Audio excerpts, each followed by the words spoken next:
Hey there. Welcome back to the Golfweek Amateur Tour, the podcast. Chris, should we tell people how to join the tour? Of course. Whether you're a seasoned member or just tuning in to learn more, we're here to help you dive into the ins and outs of the tour. If you've been on the fence about joining, there's no better time than now. It's a fantastic way to play competitive golf, meet other passionate golfers, and step up your game. Registration is open. All you need to do is go to amateurgolftour.net. Click Join the Tour button and pay your local tour's membership dues. And if you want to keep up with all things Golfweek Amateur Tour, make sure you're subscribed and listening to the podcast on your favorite platform. Don't forget to download each episode, share it with your golf buddies, and if you're enjoying the show, drop us a like and a review. Your feedback helps us grow the community and reach more golfers just like you. Thanks for tuning in. Now let's get into today's episode. All right, Chris. I know you're back from Hawaii. You've been back for a couple weeks. I don't want to hear you're still island time and slow and hang loose and all this other stuff. Time is flying, buddy. I mean, it's the middle of August, man. Yeah, it's the middle of August. We're about 60 days out.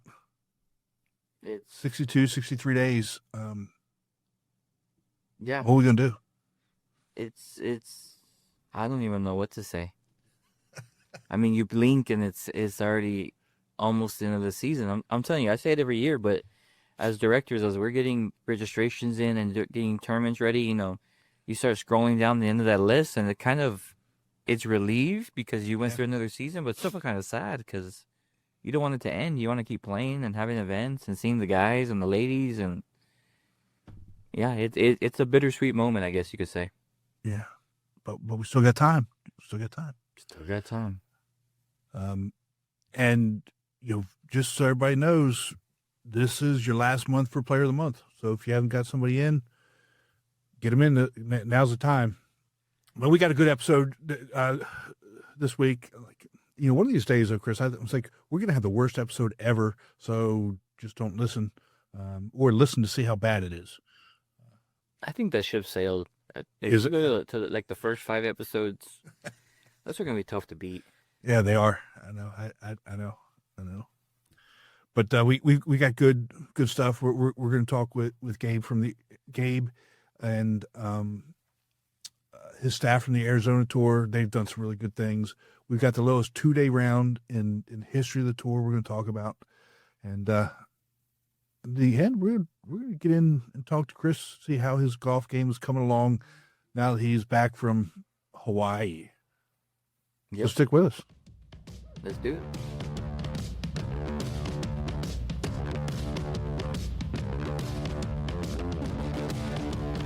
Ladies and gentlemen, Golfweek Amateur Tour proudly presents Golfweek Amateur Tour, the podcast, talking about all things Golfweek Amateur Tour, including interviews with tour directors, players, and course professionals. Now here are your hosts, Tim Newman and El Paso Las Cruces Tour Director, Chris Rocha.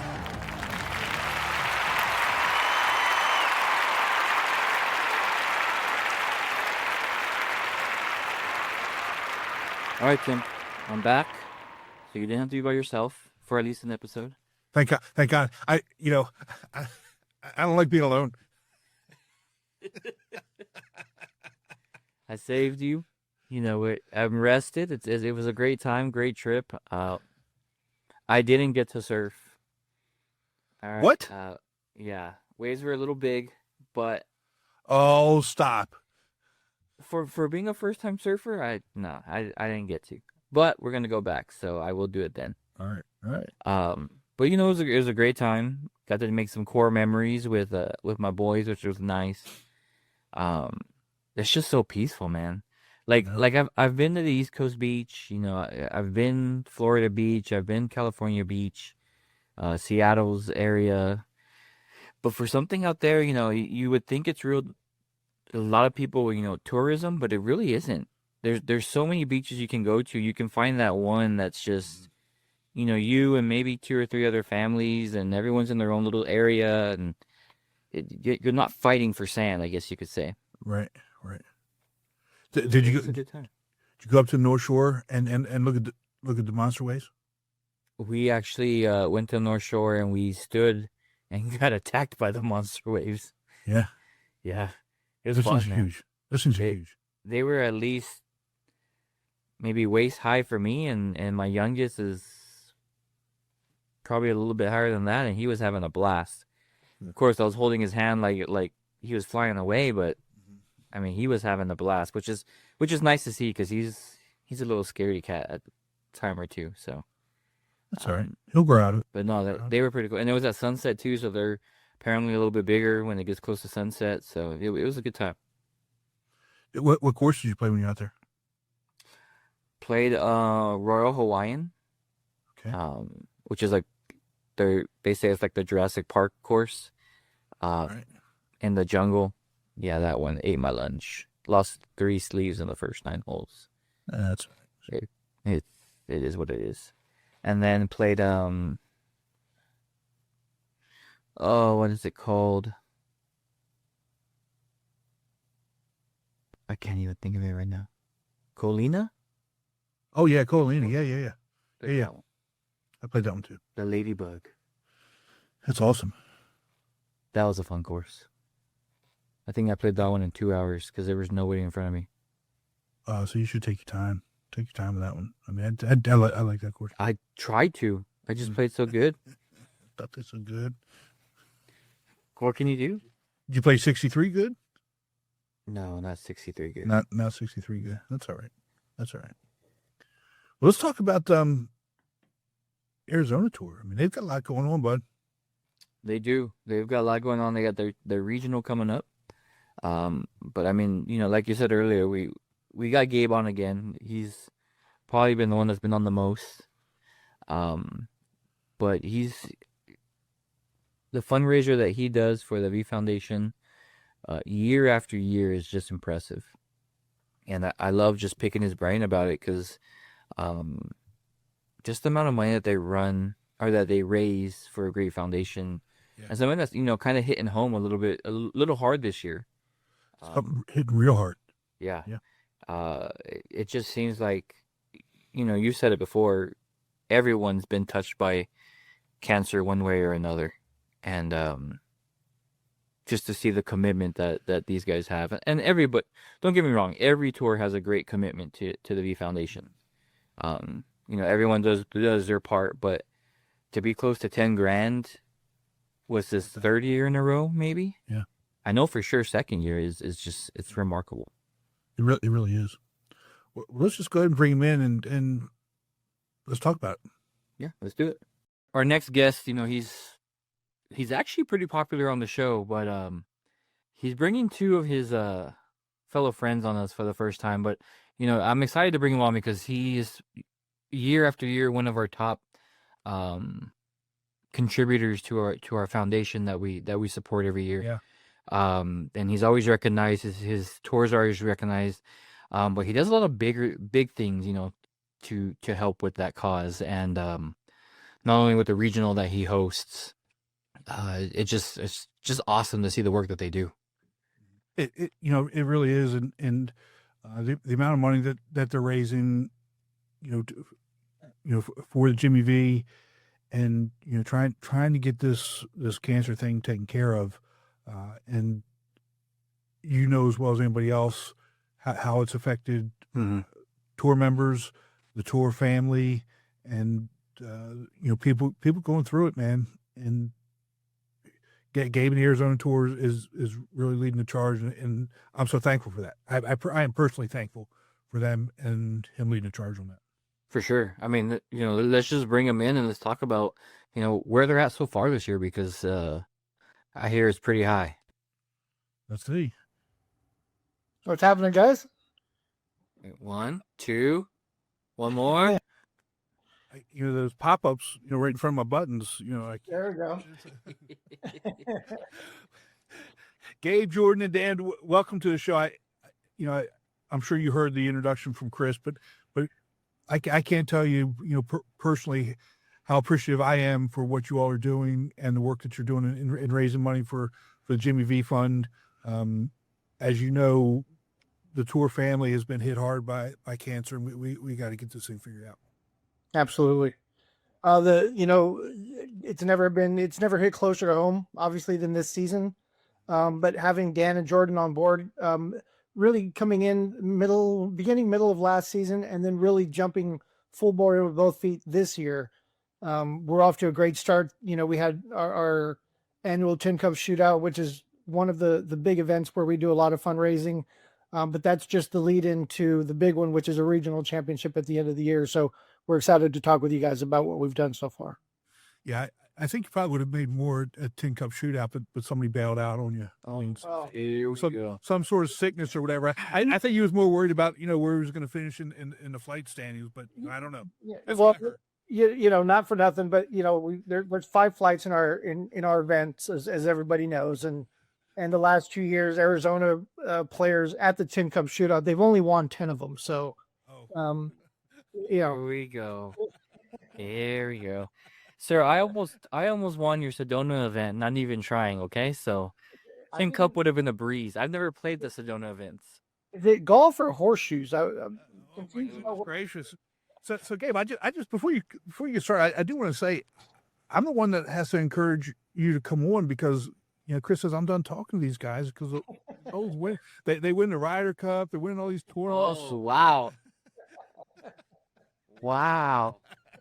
All right. So not for nothing, but Dan just got back from Vegas. He and Wally Nelson both took their flights, so it's contagious, and it's just one of those things. Hey, look at that! That's a nice little trouble that going on over there. so Dan, did you hit any cows this time? Yes, I did actually. So I, for those that don't know, on the way up there, I was driving up from Arizona to Las Vegas, and I hit a cow with my car, and it'll be in the shop tomorrow. So, yep. You are going to share pictures of that. If you want them, Yeah, I got to see it. I got to see. absolutely. I'm more impressed that you continued the journey in the cow car to Yeah. Vegas. That's good, Yeah. that's good on you. I was lucky, I think, because I was in a small car. I took the legs out and I minimized front end damage. It just flopped onto the hood of my car. It was drivable. It just doesn't look very good. You kill him, dude. You're I'm done. gonna kill him. I'm done. We might need an edit. We might need an edit to that part of the. Goodness gracious, that's funny. Well, I think Chris, we talked about the thumbnails in the last episode, and I think we have yours now. I think a cow is going to be in it. Dub. Anyway, so tell us about the Tin Cup Shootout and how you all did with the auction. So we're still waiting on final confirmation on the numbers from the online auction itself. I think a lot of most of you know how it works for us is with these online auctions. They handle everything, and it's one of our local members, Tyler Woolridge, with Wire to Wire Golf. And what they do is they put a lot of packages together for us, and then we get a percentage of the sales. But the thing that we've really focused on the last couple of years, and Dan and Jordan and I have all worked together on this, is if we are able to add packages to the auction, and Tim, you helped us out with packages in the past as well. But we added packages to Seven Canyons, which was a huge get for us this year. It's a private course here in Arizona. And then, the usual suspects of like Verado, Weekapa, and all of those. When we add packages, we get the full amount of the sale of that package minus just, processing fees. Okay. So just with the packages that we added, I'm expecting that number to be somewhere between 2,500 and 3,000. On top of the fact that we assume that we're going to look at another maybe 2,000 to 3,000 from the auction house itself. When you couple that with the raffles that we did during the event, the giveaways, we gave away a regional championship entry fee, a couple of entry fees to that event for next year. After taking out all of the expenses for some of the packages and things that we purchased for those raffles, I really feel like we're going to be able to clear somewhere around $4,000 just from that one event. Wow. And if you add that, Dan, Jordan, you guys can help me out with this.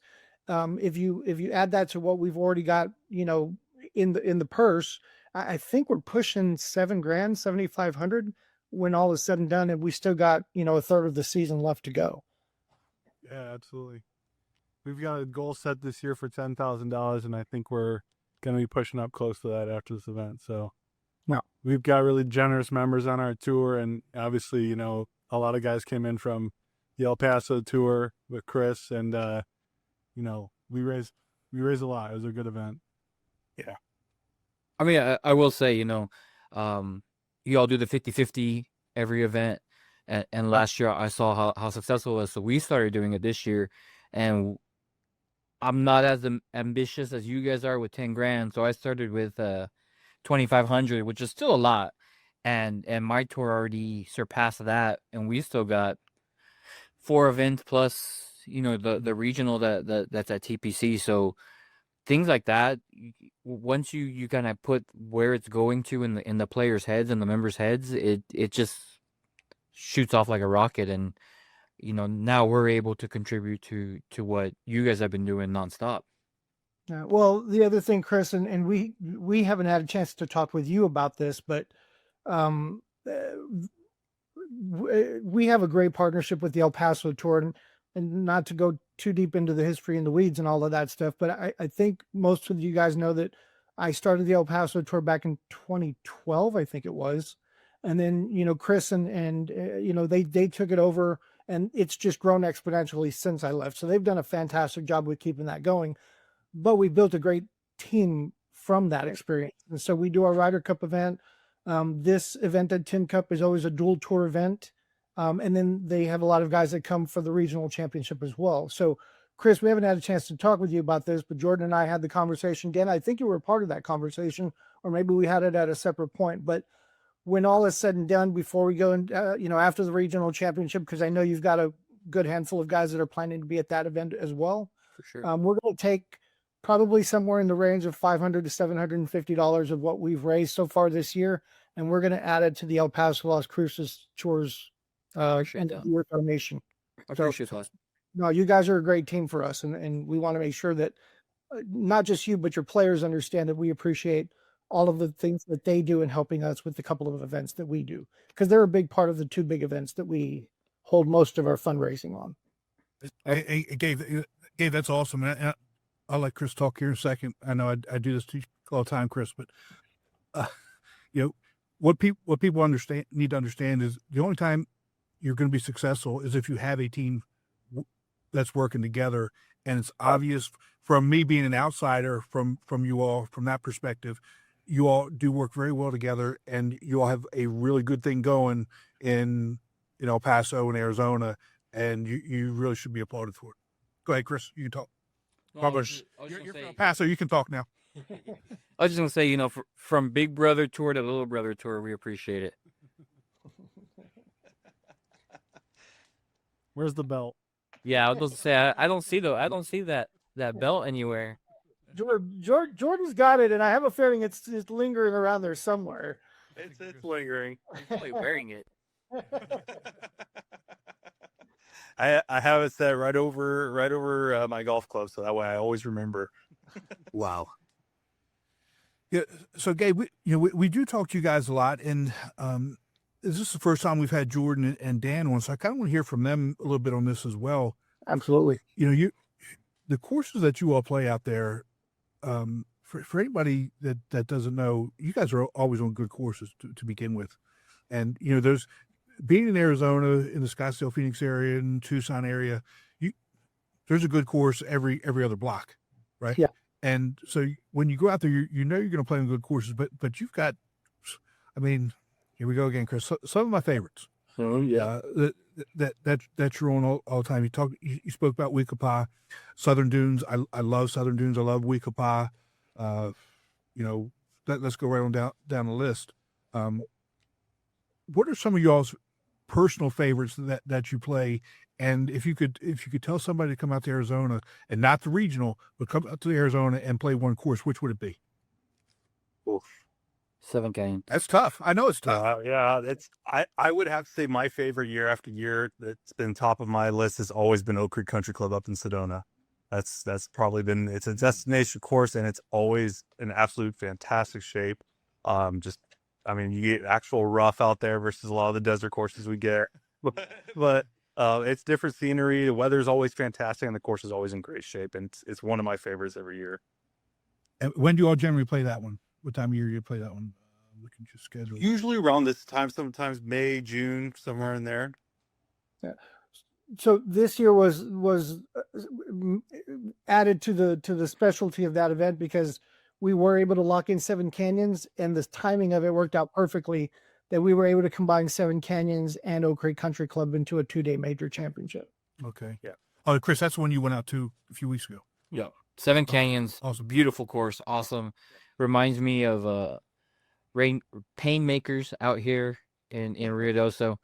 Gabe knows. And we'll get you guys out here and you can enjoy the pain that it brings. But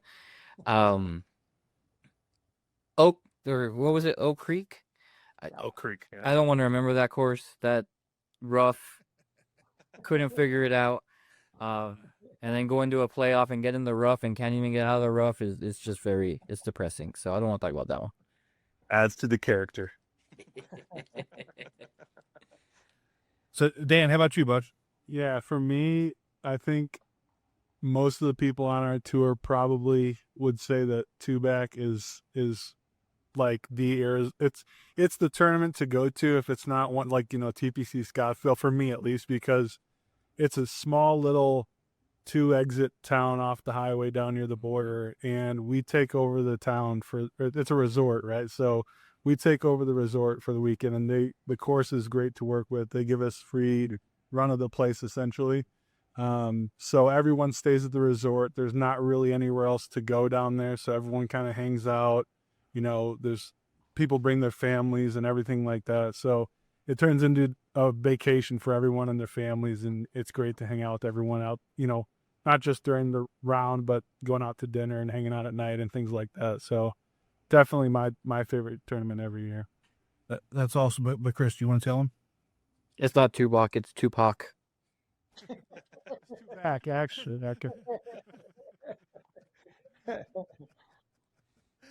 Oh boy, yeah. I hear the stories. Chris tells us the stories because I know he goes out to a lot of those tournaments. He always goes to back. See, except for this year because of COVID.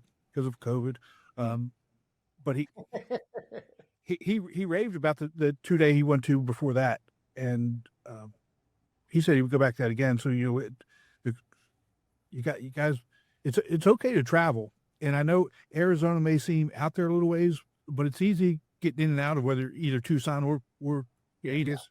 Definitely. It really is probably one of the easiest airports to get in and out of. Yep, for sure. I mean, I all those events I go to, I drive, and it's even though Sedona, I was a little overwhelmed on how far it was after Phoenix. I wasn't prepared for that, but it's still a good time, and it's just different courses than what we play here in our area. And if you're from the East Coast and you come out and play desert golf, it's a complete different mindset. Yeah. Especially this time of year when it's hot and it's dry, and you don't want to get off the grass. That's for sure. You do not. The desert can have the ball. It's yours. It belongs to the desert now. So, let's talk a little bit about the TPC regional. You all have been doing this for a number of years, and obviously you do a great job with it. It's one of the largest ones we do. You got 180, right? 180 is our max number. We're on pace to sell it out again this year.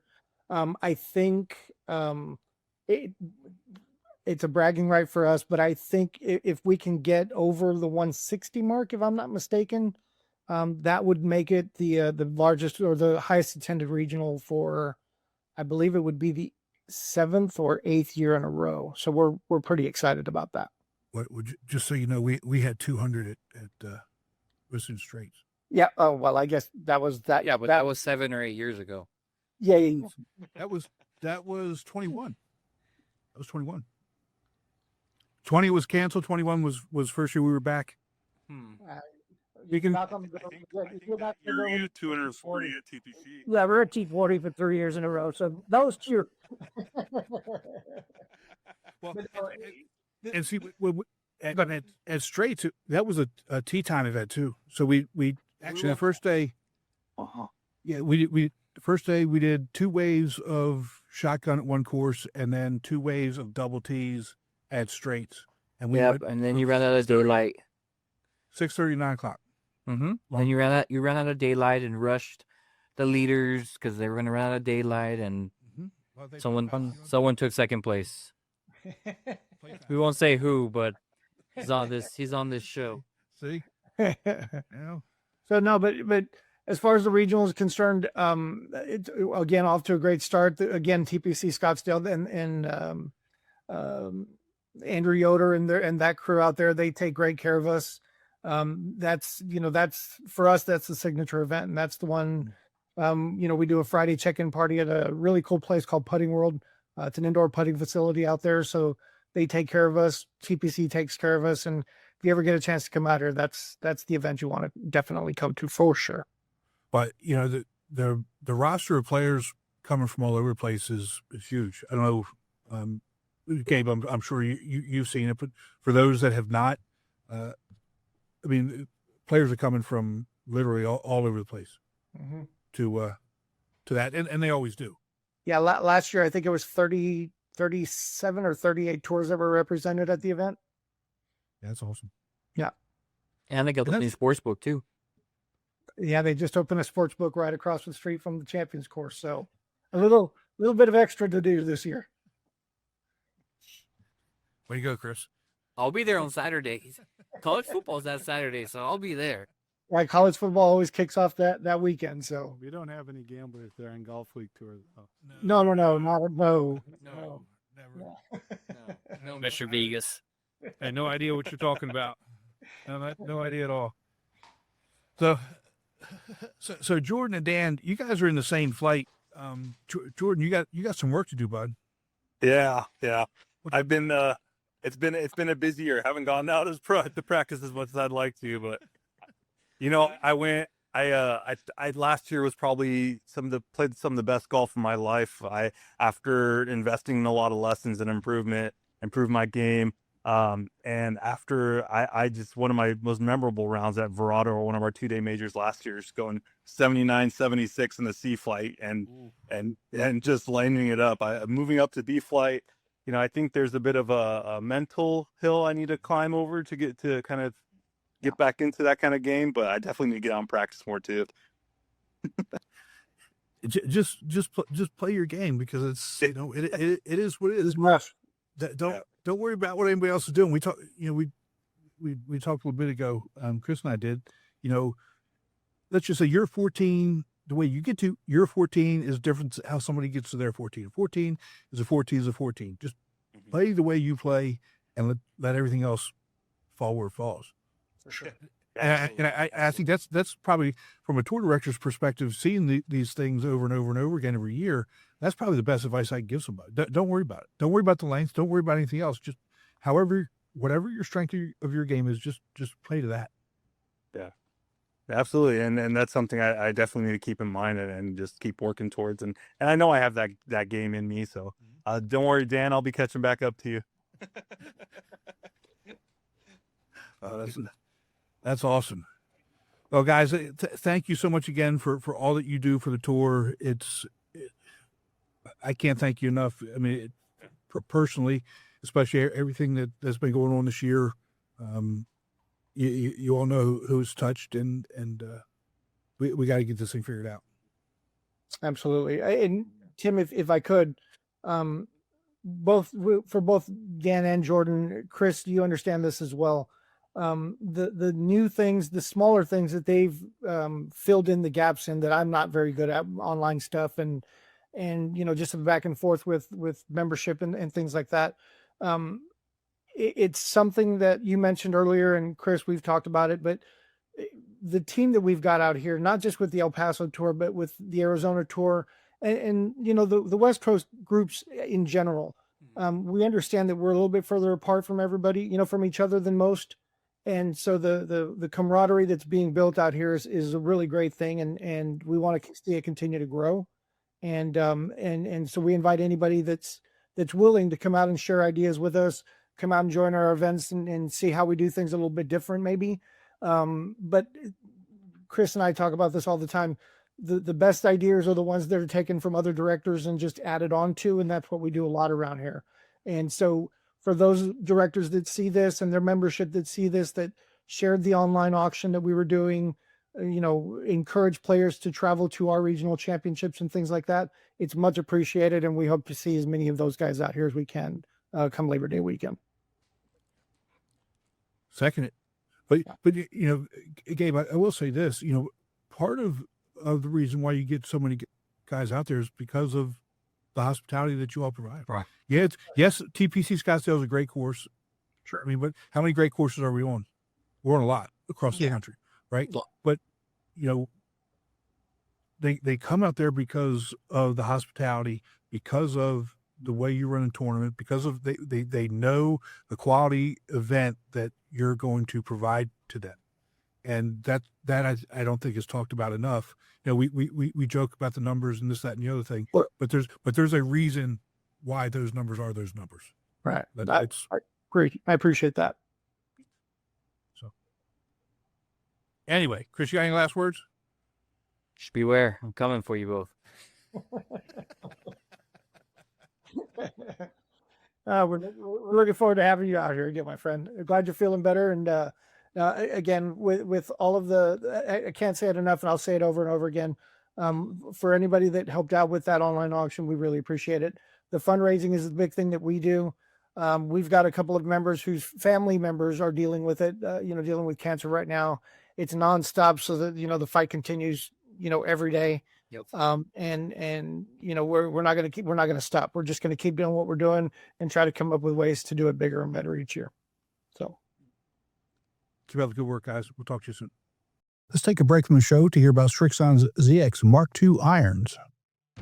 A great iron set needs more than good looks. It's got to be fast and got to be pure. But good looks never hurt either. The all-new ZX Mark II irons from Strixon.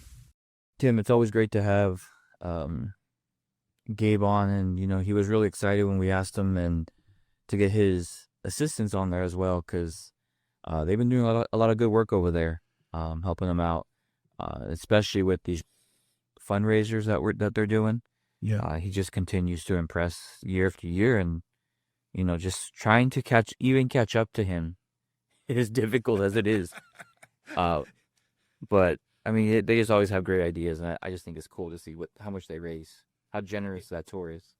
Yeah, it's incredible, and you know, you're not gonna be able to catch up to him, man. He's like Ricky Bobby. He wants to go fast, Right? fast and quick, and do it all. But you know, to be able to come close hitting that $10,000 mark, that's huge. You know, I love what he's doing. Like you said, I love the generosity of the tour, and all those things, and he's doing really good things. And again, what's going to happen? It's going to get even bigger with the regional coming up here in a couple of weeks. And just remember, everybody, there's only 2 regionals left, and my guess is both of them are sold out by now. So if you're maybe get on the wait list, if it's not sold out, grab one of those last spots. Yeah, definitely. It's I know TPC still has a couple spots left, but it's the last couple chances to get nationals paid for if you're interested in that. And it's just they're fun events. Both of them are fun events, regardless of whether you go to the East Coast or the West Coast. Yeah, or it's Midwest, Midwest or West Coast. Still East Coast to me. Oh, come on, get out! Just because you're West Coast West Texas, I guess everything else is East Coast of West Texas. I'll give you that. I'll give you that. When you got to drive 10 hours to find another town east, it's East Coast now. All right, we'll go. And it's kind of like I keep making Jen shorter. You keep making finding the next town a little bit longer. Oh man, So yeah, I know you've been back for a couple weeks, and you hopped on. You said you're still in Hawaii time, but man, time is flying by. It is.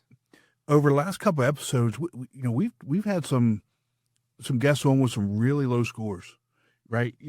Whether it was Kurt Lambert with a 64 from Minnesota, or Lance Lacombe with his 63 out of South Florida. But let me tell you what, just when you thought that you've seen it all, we've got a really good guest for you today. It just seems that we keep getting emails of these low scores. I mean, I had a low score at my last event too, but we'll talk about that later. It was pretty crazy. Well, hold on a second now. You're going to hop in. You had a low score, completely disregarding the other end of the spectrum.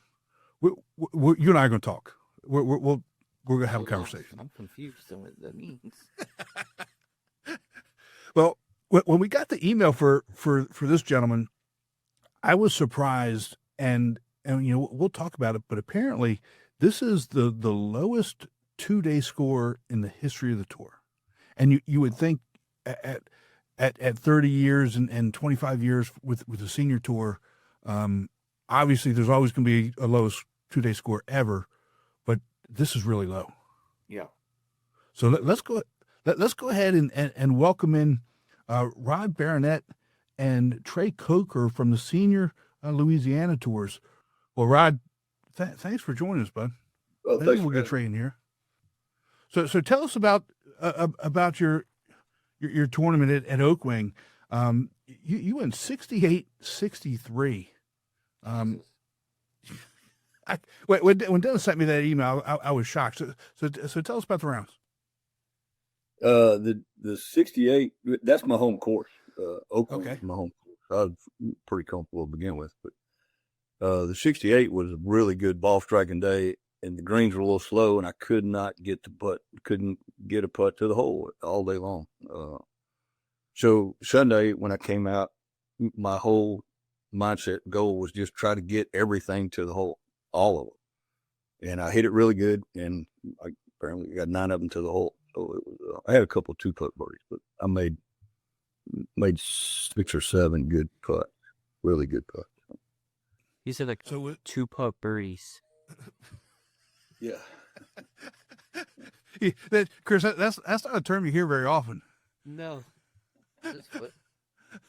Well, we had a downwind par 5 on the front, and then we had a downhill par 5 on the back. I was able to reach the slope on both of those. So I had I think it was a 3 rescue on one of them, and a mini driver on the other.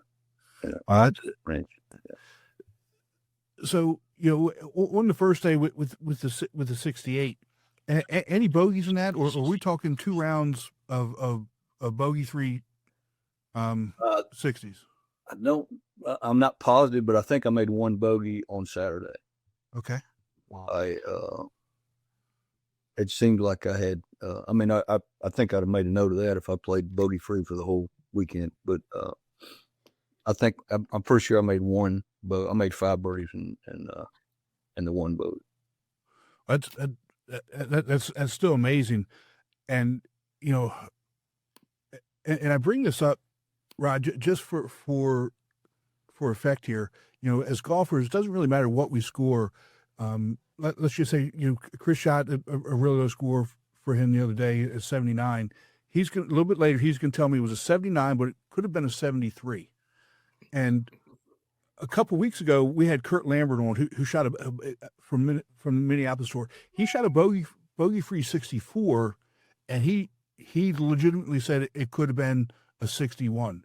So on any of your rounds, whether it's 68 or 63, what do you think the lowest it really could have been or should have been? It should have been exactly what it was. It's golf, man. I had some violent lip outs, but there a couple things could have gone. I mean, I made during the Sunday round, I made a 35-footer, which wow, that's is the longest putt I had that day. But I probably had 10 or 11, maybe 12 looks inside of 15 feet that, any of those could go, but Right. playing on grass, they don't do what they're supposed to all the time. So a couple more could have went, but I hit the ball really good, and I struck a lot of really good putts, but they never all go in. Not for me anyway.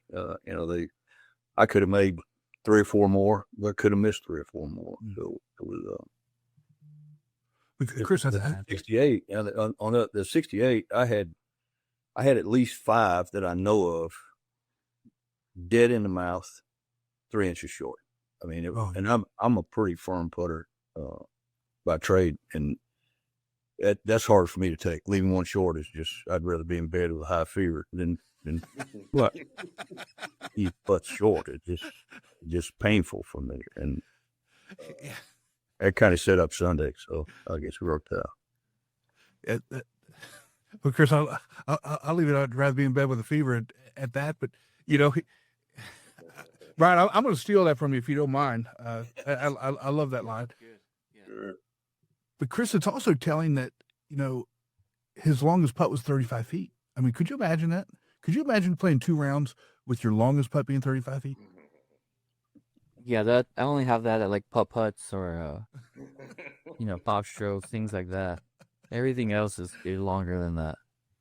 Yeah, I wish that was the case all the time, but it just happened to be the case that weekend. It was a good ball striking.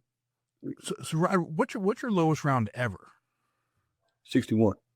Wow. And where was that? It was at Oak Point. Okay. Unfortunately, I was 60 years old when I did it, and so I didn't shoot my age that time. This time, it was the first time I shot my age. I'm 65, and the 63 was the first time I shot my age. Oh my goodness, Rod, that's amazing. Congratulations on that. Yeah. And Trey, welcome in. Glad we got you back, but I'm not sure if you want to keep having tournaments at Oak Wing, because we kind of know what the result's going to be. And well, we have our club championship there as well, and I call it the Rod Baronet Open. So he's a wonderful player. He's a great friend of mine, and if you can't tell, he's one of the best competitors you ever meet. He don't like second place. So he competes. But so as we he called me that I actually texted, and we were talking about he wanted to do the scorecard so he could kind of refresh his memory. So he plays the course a lot. So I could see where he'd be kind of confused. But I said, look, you got a 50-50 chance of guessing what you made birdie or not. So you birdied half the hole. So that's not too hard of a scorecard to remember. Yeah. But Trey, right now you've got him in the point standings. I don't know how much longer that's gonna hold up for you.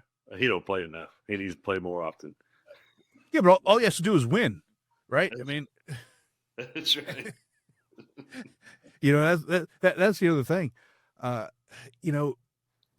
Chris, this is, and it's amazing. Every time we have these Champ Flight players on that are shooting these great scores, it doesn't seem like they could all be the same person. They could. I mean, what I've noticed, with all these players is their attitude towards the game. Yeah. Like Rod said, it's golf. Anything can happen. And sometimes, putts go in or putts don't, and you move on with your day, and that it is what it is. And that's the inspiring part, because anybody can hit a golf ball, whether you're plus or you're Tim. You can still hit a golf ball too. I don't know. But it's their attitude, and you see some champ guys that get very upset when they hit their approach shot and it's 5 feet away from the hole instead of 4.5 feet. And then you see guys like Rod that come in and he's just saying, it's golf. The putts will roll in or the putts won't. It is what it is.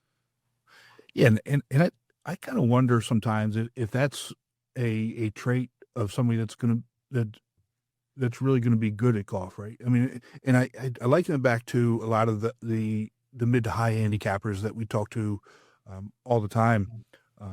If they get upset if they've got double bogey here, double bogey there, and maybe kind of lose focus of the one shot at a time.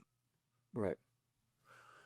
Right, Rod. What's your approach when you go into a round, a competitive round like this? Do are you somebody who thinks your way around the course? You take Oakwing out, where you play there all the time. What's your approach going into a tournament? Well, depending on the length of the tournament, if it's a 1-day event, you kind of just go with what you got. If it's a 3-day event, especially the first day, my mindset is just don't lose the tournament today. Just stay relevant, hit fairways, hit greens. If they go in, fine. If they don't go in, stay away from the bad stuff and stay patient. Don't force a bad situation. If I don't have a good number, if I don't have a good pin for whatever it is, if you shoot 68, you can make a lot of pars. Yeah, a lot of pars. And so you don't have to bogey. You don't have to have a birdie putt on every hole. You can 2-putt from 20 feet and stuff like that. So going into a multi-day tournament, the mindset's a little different than playing just a 1-day event. 1-day event, you got to pay attention to what's going on around you, see if you got to put the pedal to it or what you got to do to win or to give yourself a chance to win. And that's all I've ever done is I've always tried to give myself a chance to win. I've had a lot of success, but I don't ever hang winning on one swing. I try not to,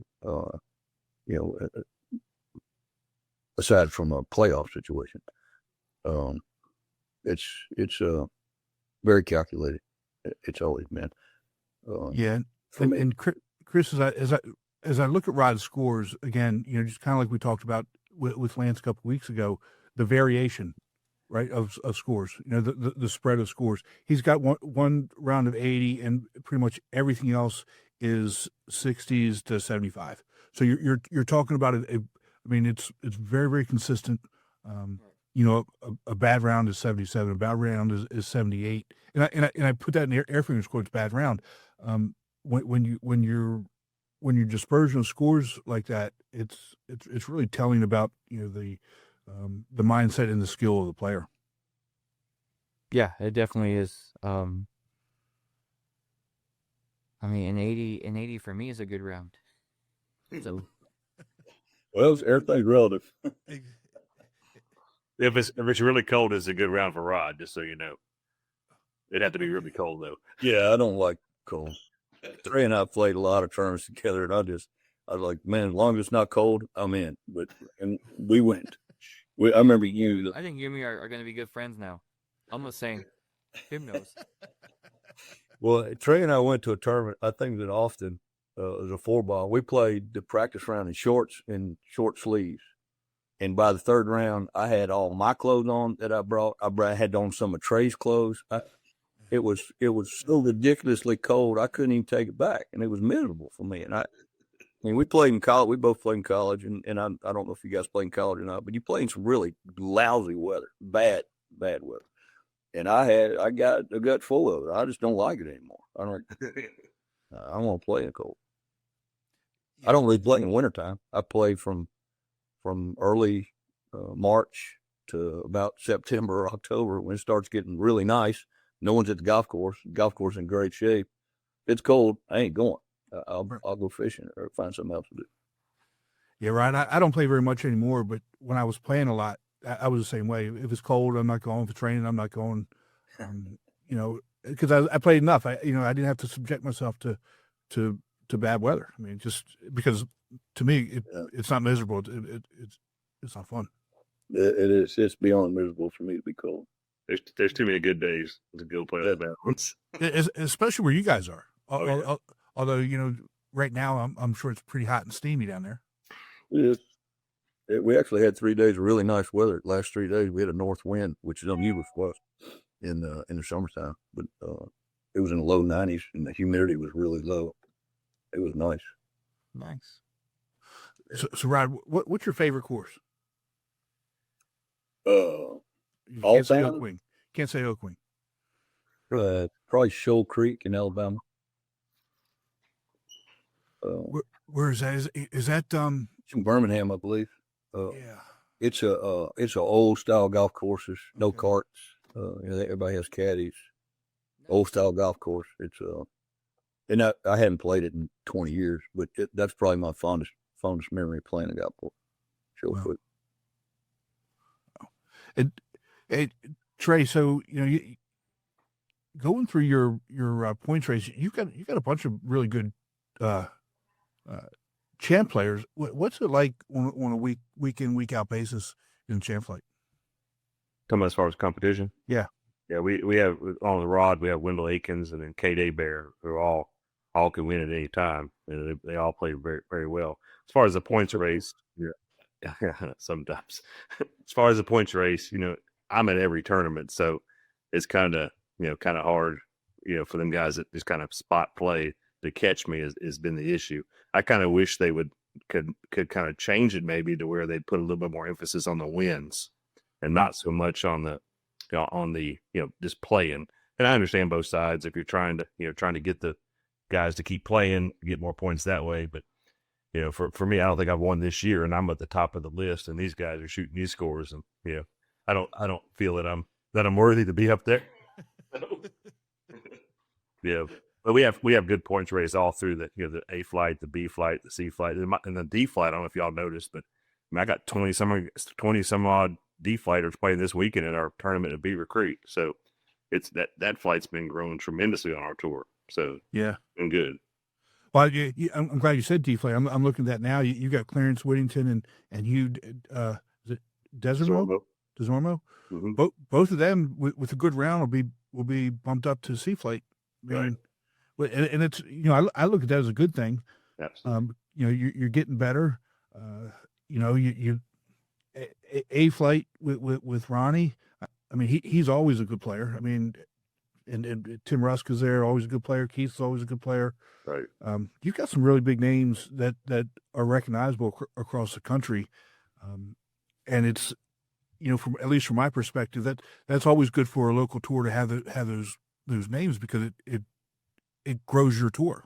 That's right, and a lot of them they travel to some of the regionals and all that kind of stuff to support. And then we have a pretty good. I think we had like 27 last year that went to the nationals. So yeah, have a good support for that as well. Trey does a great job with the tour down here. We the way he runs the tour, the way the participation is, and the people that come out, it's.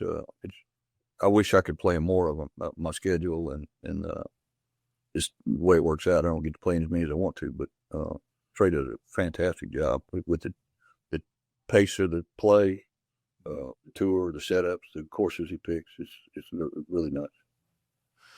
Yeah, that's obvious. With the member count. I mean, you guys have 181 members. And Chris, don't go too far off the rails with this one. When we talk to Amal from Indianapolis, he talks about that being a small market, right?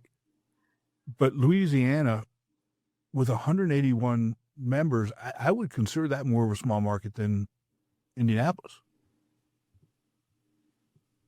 I think even though you can play longer, I would say that. I feel like anybody over 125 members is not a small market. That's just me, but. I mean, 181. That's awesome. I'd give a couple of birdies away for 181. So Trey, on your normal schedule, what would be the tournament that you tell people that they cannot miss? So if you got people coming into town, they want to play a tournament, what would be the one that you say, don't miss this tournament? We have a couple. One of our courses in the area at Central Louisiana is in Marksville, Tamaka, which has a casino attached. To anybody wanting to travel into that, it'd be a good weekend to come in. That's our finals, though, this year. We also have one earlier in the year, just a single day event there as well. And then I play a couple country clubs on the Mondays. One down at Lake Charles Country Club, which is just a phenomenal golf course. And then also we play University Club coming up, not this Monday, but next Monday. Is a good course. I have a Sunday tournament, which is a 1 day on Sunday, and then the next day is University Club is another 1 day. But that way, if people want to make a couple of days of it, they can. Right. So, but University Club is where LSU is, when LSU practice, the team practice and all that stuff. It's a wonderful course as well. I think Rod won the senior amateur there, if I'm not mistaken, for Louisiana. Yeah, my first one. Yeah, I did. So, your first one. How many Louisiana senior amateurs have you won? 2. Oh, that's awesome. They cheated. They brought him to Oak Wing too. So that's Rod, it still counts. I don't care. It still counts, man. It absolutely counts. Said about them at Oakland. They were a little forked at me, and I went. That's what we set a scoring record there too. I was 13 under for that tournament. Oh my goodness gracious! Hey, everybody still got to play the same course, and just because it's your home course, Fortunately, in that tournament, I beat my 4-ball partner, Robbie McWilliams, who's a wonderful player. He's played nationally and internationally, but I got him at home. So usually he beats my brains in where we were. It was fun to skin him up one time.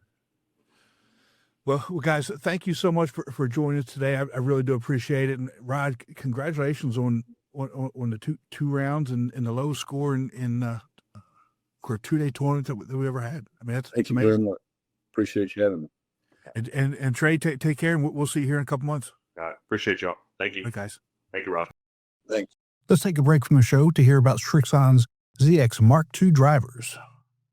ZX Mark II drivers are for major players, major winners, major power. All new ZX Mark II drivers, only from Srixon. Chris, how about that? 68, 63, longest putt in 2 days was 35 feet. That's just wild. That's the round that you want to just watch, and just it's just effortless at that point. I know it's insane. You know, I mean, you feel bad playing with people like that, and you're having a bad round because you don't want to slow them down or make them, get bored or whatnot. So you're like trying to hurry up. Yeah, I've seen rounds like that, and it's cool to watch, but to be in that mindset, it takes a lot of determination. Yeah, I can't even get there. From a mind perspective, But when you listen to Rod and you listen to other good Champlain players, they're just so matter of fact. It's this shot, then the next shot, then the next shot. It doesn't work. It doesn't work. No big deal. Just okay. Here we go. One bogey out of 36 holes. All right, here we go. It's. Can you imagine? I mean, I can't. And he won by 9 strokes. I mean, So- he even mentioned a 2-putt birdie. Yeah, a 2-putt birdie. Nothing, just 2-putt birdies. Okay. I got lots of 2-putt triples. At one point, like, okay, let's just get it out of here. I had a tournament this weekend after I came back. First round, not too good. Second round, 79. But, I mean, I'm hitting greens, 2-putting for par and getting out of there. Yeah. And I'm okay with that because I know pars are not bad. Right. I can't go 18 birdies in a round, but I can go 5 birdies and let's say 12 pars and be okay. Right. That's the other thing that I think the mid high handicappers need to really look at is their mindset and what's par, right? Is par the actual par that's on the scorecard, or is par 5, or is par 4, or is par bogey? Whatever it is, and play to your par as opposed to playing to what the scorecard par is, Right. and only think about that, and not where you are from the scorecard. I think that mindset shift, if you take that, you're going to be much better off, and you're going to find that you've got much better scores because you're not playing against a fictional number, right? Right. And sometimes you gotta learn to take your medicine. Yeah. And if you get a couple bad shots or a couple bad lies, take your medicine, get out of the woods in one instead of trying to hack it out there 4 times. Play your layups, and sometimes the top shots is a good layup, but You just gotta take your medicine and play the next shot the way it is. And just make sure you get the ball to the hole, because like Rod said, he'd rather be in bed with a fever than leave the ball short.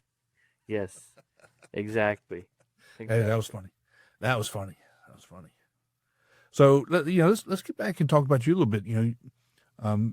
79, and you and I talked about your first round score, and I give you a hard time about it, but it's kind of funny. But that's part of being a tour director, right? I mean, Right. you sometimes you have to deal with stuff, and it affects your golf, and it is what it is. Yeah, it is what it is, and I don't think I've had that issue in a very long time. So being able to now be 3 days since it's happened and kind of like analyze it, I think the next time it won't be as a disaster as it was on Saturday. But I mean that whole flight played lights out that day, and Yeah. we're getting to the point of the season where everybody's in their A game. And with the flights being so close, points wise, everybody's going out there shooting the best they can. Yeah, and one thing that I really like about your tour is you've got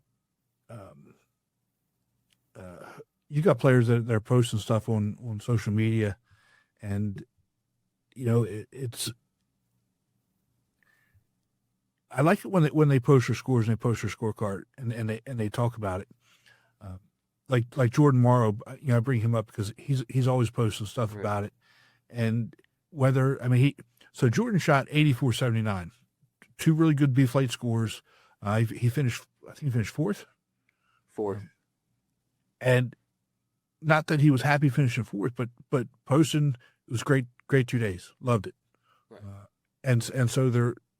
I love it, even if they're not winning, that they're still posting and enjoying their time on tour. That to me, that says it all.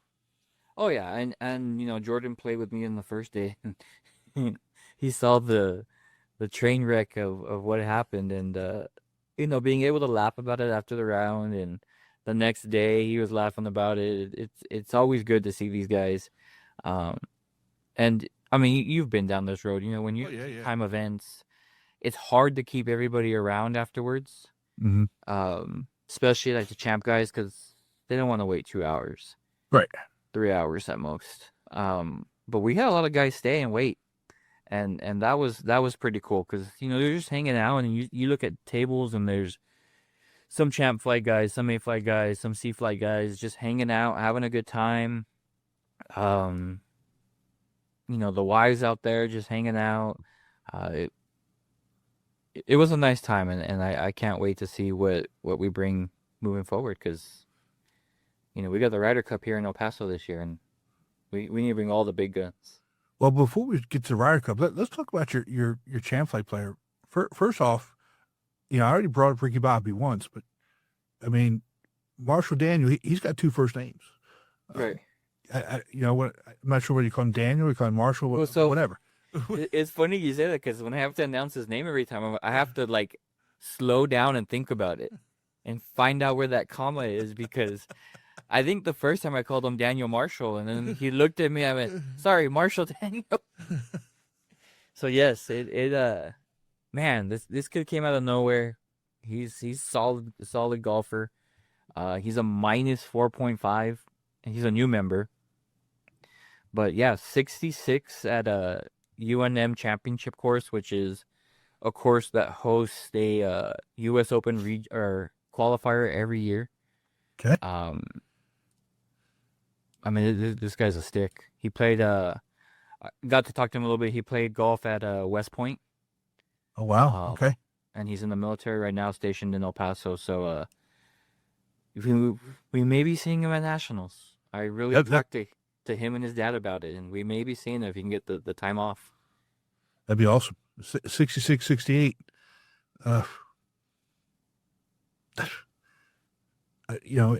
Again, it's mind-boggling. And I mean, the 68 was I'm gonna say it probably could have been lower. But I think with a He won by stroke advantage. He won by 16. I know, with a 9-stroke advantage, you might have not had to push the gas as much. Just kind of put it on cruise control and shot a 68. But yeah, it was good to talk to him. Everyone was impressed, and just trying to pick his brain. It was honestly, after the round, just having conversations with him, which was pretty cool to see. Like all flights down the line. Yeah, just trying to get to know the guy. So does he play for the Army in any of the armed forces tournaments? I didn't ask. Next time I see him, I'll ask. But I mean, he's a great guy. He just loves to play golf. He basically was like, where there's a golf tournament, I'm gonna play. And I found yours online through social media, and I mean, it's been a great time. So, well, tell him there's a golf tournament in Hilton Head in October. I did tell him that. I also told him there's a golf tournament in TPC Scottsdale at the end of the month. See, come on, is he going? To Scottsdale? Hopefully, depending. Again, with the way the military is, as long as he gets days off, he said he'd be out there. But I'd love to see him out there because he can do some big things. Yeah, pull up the roster for that. I did. I literally just looked at it. I don't see him on there yet, but well, I was thinking more about what Champlain players are out there, because again, that would be a good one to win. Oh wow! So his name I haven't seen in a long time. Fred Blaylock. I knew him from upstate. Haven't seen his name for a while. Let's see.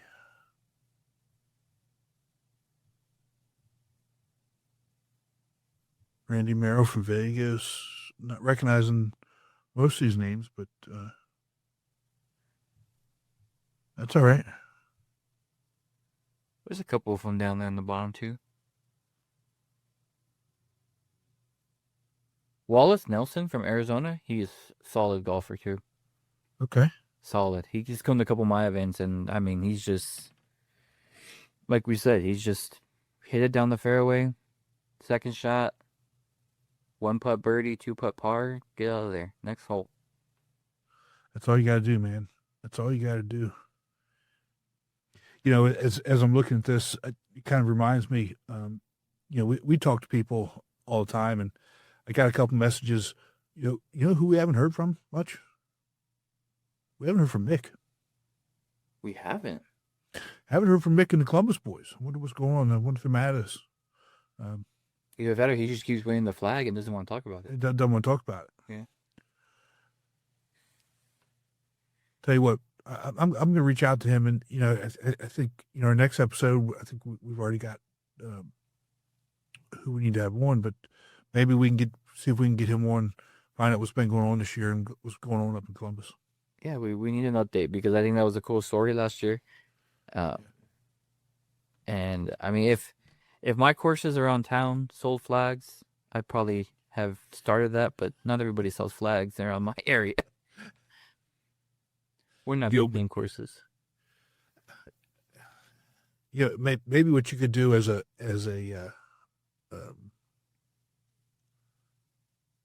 maybe as an end of season, how you do, the tour championship or what have you. But the last tournament, give out flags for last place in each flight. Mm-hmm. But see, as last tournament of the year, you're going to walk away with something. Thanks for coming out. It'd be maybe something fun. I don't know. With the Golfweek El Paso flag, right? Right. I have an idea that I want to do, but I need to run it by so I can get them printed, because I do want to do some Golfweek flags. I just don't know where to get those from, but we'll figure it out. Yeah, we figure that out. So, I think I mentioned this earlier in the episode, but August is the last month for Player of the Months. Mm-hmm. We'll have our 8, and then we'll pick the Player of the Year. Tracy Taylor, the Player of the Month for June. We'll announce the Player of the Month of July in the next episode. Nomination again, got a bunch of good nominations for that. love sharing them. So tour directors, make sure you get your nominations in for August / last opportunity for that. And also, we got the raffle, got the club raffle. Yes. Whole set of irons.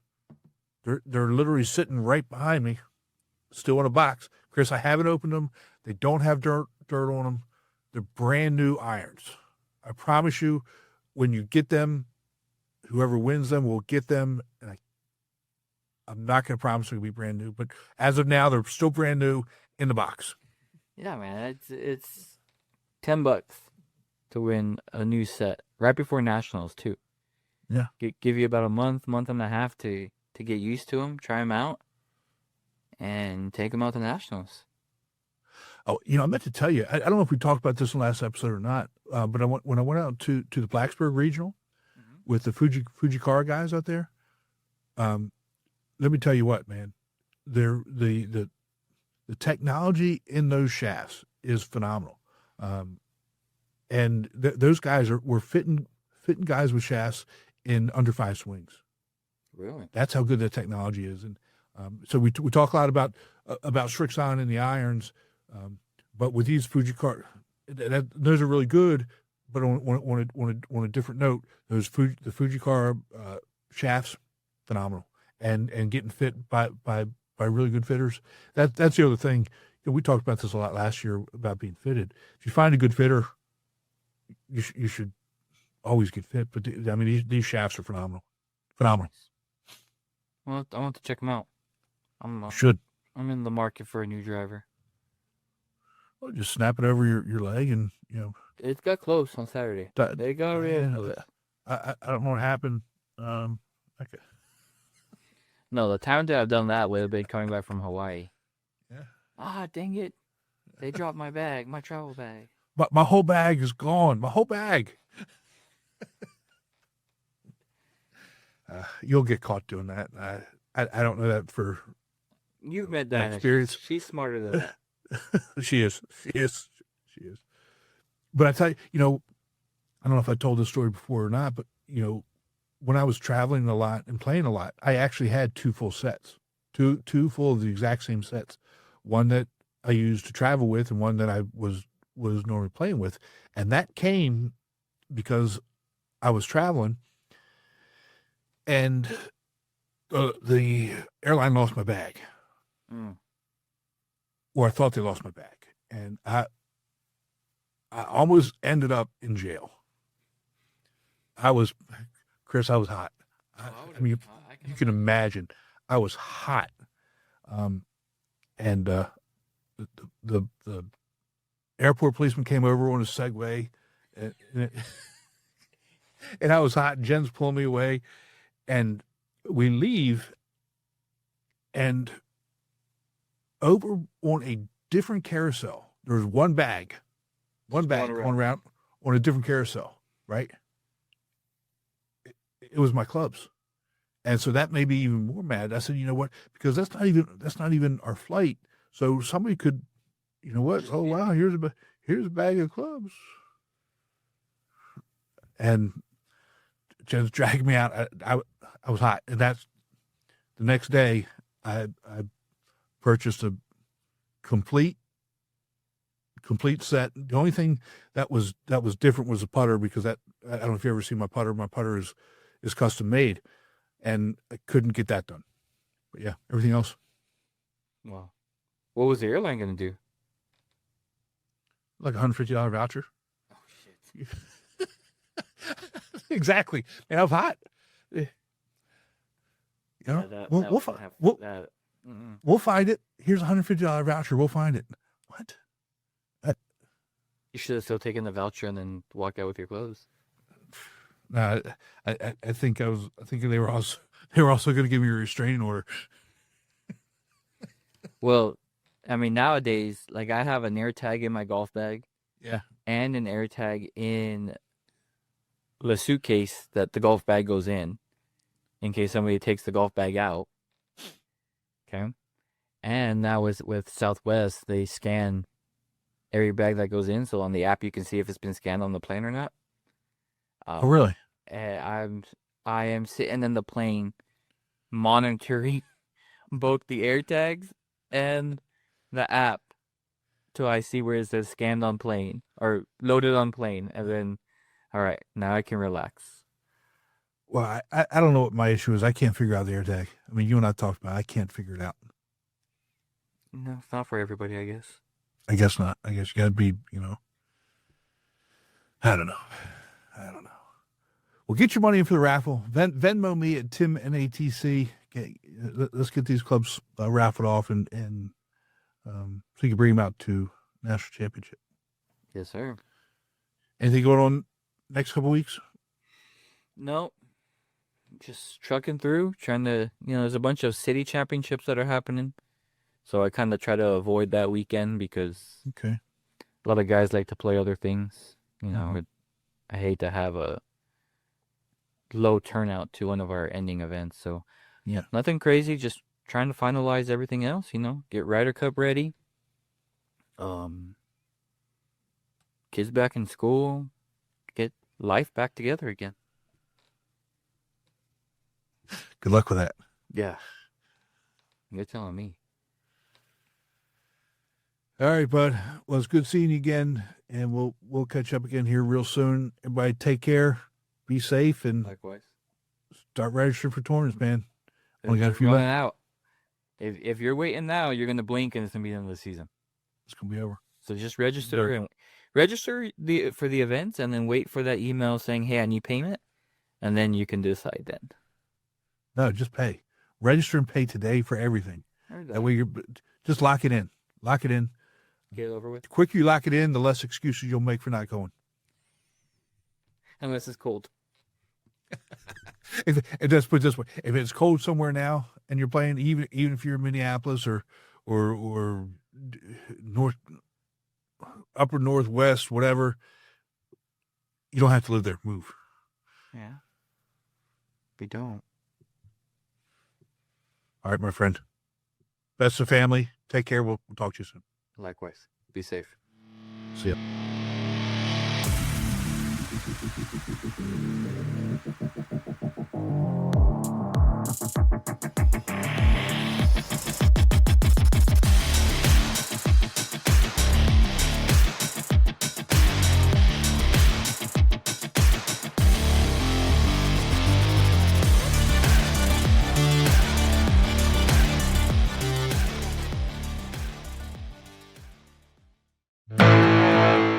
All right, that's a wrap for this week's episode. But Chris, after all this time, you would think we would remember this stuff. We forgot to tell people how to register, didn't we? Yep. Take it away. Well, if you're not already part of the Golfweek Amateur Tour, what are you waiting for? Grab your clubs, join the fun, and see what competitive golf is all about. You can sign up today and start meeting some incredible folks who love the game as much as you do. All you need to do is go to amateurgolftour.net, click the Join the Tour button, and pay your local tour's membership dues. And hey, don't forget, if you're enjoying the podcast, you can catch us on all of the major podcast platforms. Be sure to download, share it with your golf buddies, and throw us a quick review if you're feeling the love. It helps us keep bringing you the good stuff and reaching even more golfers out there. Thanks for hanging with us, and until next time, keep swinging and having fun out there. We'll see you next time. Take care.